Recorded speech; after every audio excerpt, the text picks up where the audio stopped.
over the next 5 years, a significantly higher rise than expected. That's to pay for a £104 billion upgrade to the sector.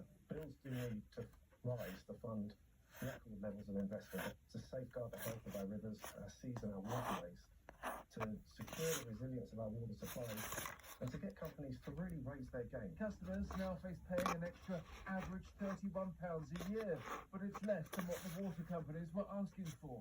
We need that investment. We have not been authorised by Ofwat for the last decade or so to build the reservoirs, to reduce pollution, to expand our network, to expand our unprecedented numbers of people will be unable to absorb the extra cost.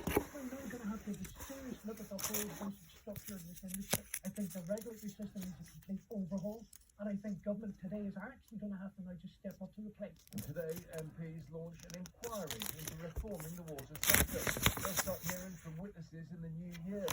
Funding's just one area of concern, with price rises for most a bitter pill to swallow, especially when you've only got emergency supplies of water to give. Good morning, Britain.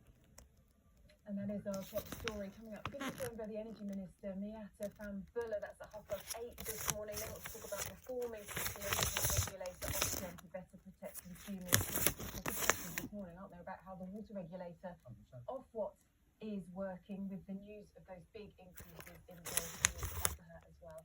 First, Sean's here with the rest of the day's news. Morning, Sean. Charlotte, Richard, thank you very much indeed. Good morning to you at home. Sir Keir Starmer is facing pressure to give MPs a vote on his government's decision to rule out compensation for women affected by changes to the state pension age. He is expected to be grilled about that when he appears before a committee of senior MPs in Commons today. Well, campaigners are furious at what they see as Labour's position.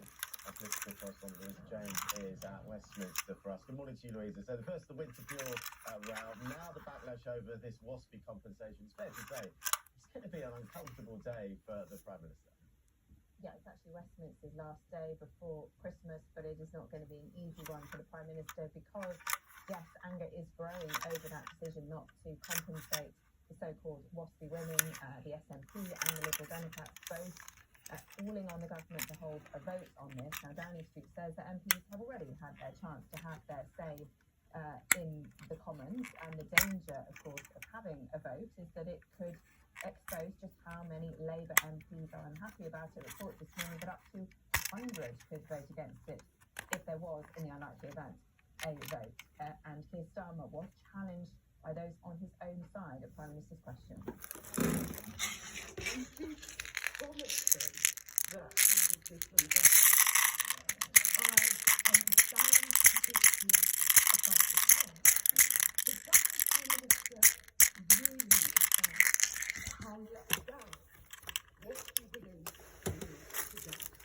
Of those taxes knew about the changes that were taking place. And I'm afraid to say the taxpayers simply can't afford the tens of billions of pounds in compensation.